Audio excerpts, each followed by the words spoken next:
ओम नमः शिवाय। ओम नमः शिवाय।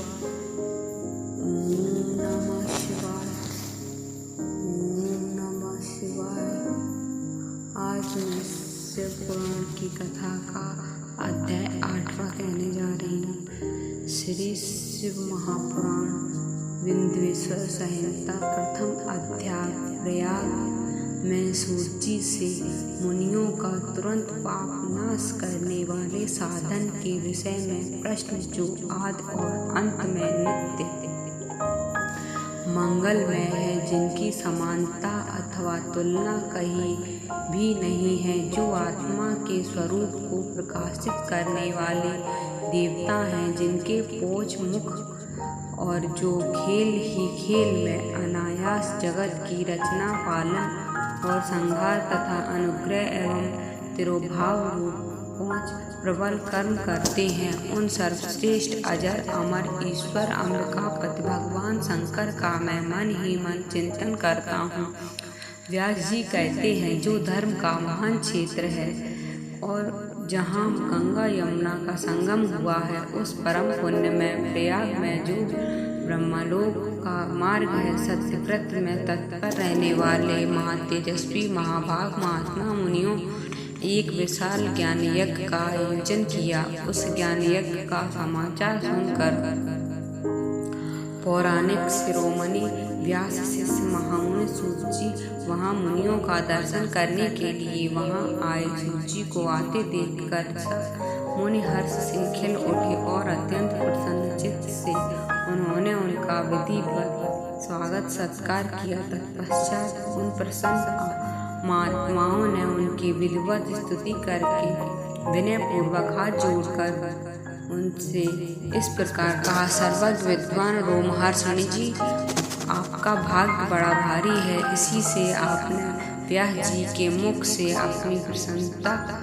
के लिए संपूर्ण पुराण विद्या प्राप्त की है, इसलिए आप आश्चर्य स्वरूप कथाओं के भंडार हैं। ठीक उसी तरह जैसे रत्नाकार समुद्र बड़े बड़े सारभूत रत्नों का आकार है, तीनों लोकों में भूत वर्तमान और भविष्य तथा और भी जो कोई वस्तु है वह आपसे अज्ञात नहीं है। आप हमारे सौभाग्य से इस का दर्शन करने के लिए यहाँ पधार गए हैं और इसी व्याज से हमारा कुछ कल्याण करने वाले, क्योंकि आपका आगमन निरर्थक नहीं हो सकता। हमने पहले ही आपसे शुभाशुभ तत्व का वर्णन सुना है, किंतु उससे हमें तृप्ति नहीं होती। हमें उसे सुनने की बारंबार इच्छा होती है। उत्तम बुद्धि वाले सूची, इस समय हमें एक ही बात सुननी है। यदि आपका अनुग्रह हो तो गोपनीय होने पर भी आप उस विषय का वर्णन करें।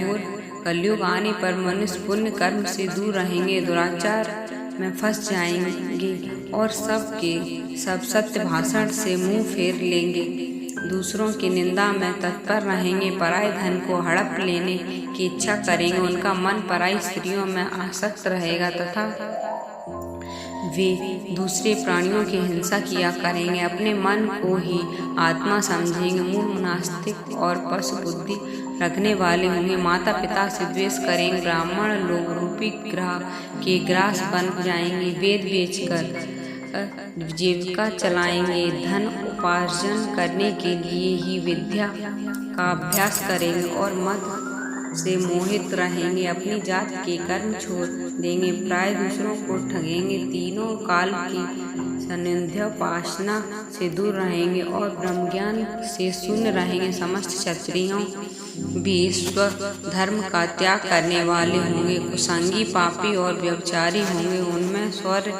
का अभाव होगा, वे कुत्सित चौर कर्म से जीविका चलाएंगे, शूद्रों का बर्ताव करेंगे और उनका चित्त काम का किंकर बना रहेगा। वैश्य संस्कार भ्रष्ट, स्वधर्म त्यागी, कुमाग्री, धनोपार्जन परायण तथा नाप तौल अपनी पुष्टिस्थ विचार का परिचय देने वाले होंगे। इसी तरह शूद्र ब्राह्मणों के आचार में तत्पर होंगे, उनकी आकृति उज्ज्वल होगी, अर्थात वे अपना कर्म धर्म छोड़कर उज्ज्वल वेशभूषा से भूषित हो व्यर्थ घूमेंगे। वे स्वभावतः ही अपने धर्म का त्याग करने वाले होंगे। उनके विचार धर्म के प्रतिकूल होंगे। वे कुटिल और द्विज निंदक होंगे।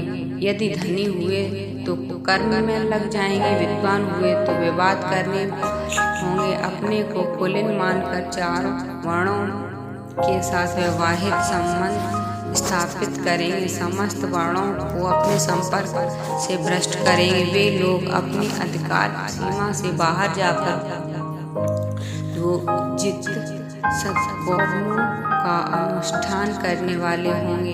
कलयुग की स्त्रियां प्राय सदाचार से भ्रष्ट और सदा पति का अपमान करने वाली होंगी। सास ससुर से द्रोह करेंगी, किसी से भय नहीं मानेंगी, मालिन भोजन करेंगी, कुत्सित हाव भाव में तत्पर होंगी। उनका शील स्वभाव बहुत ही बुरा होगा और वे और अपने पति की सेवा से सदा ही विमुख रहेंगी। सूची इस प्रकार जिसकी बुद्धि नष्ट हो गई है, जिन्होंने अपने धर्म का त्याग कर दिया है, ऐसे लोगों को इहलोक और परलोक में उत्तम गति कैसे प्राप्त होगी, इसी चिंता से हमारा मन सदा व्याकुल रहता है। परोपकार के समान दूसरा कोई धर्म नहीं है। इस छोटे से छोटे उपाय से इन सब पापों का तत्काल नाश हो जाए, उसे इस समय कृपया पूर्वक बताइए, क्योंकि आप समस्त सिद्धांतों की ज्ञाता हैं। ओम नमः शिवाय। ओम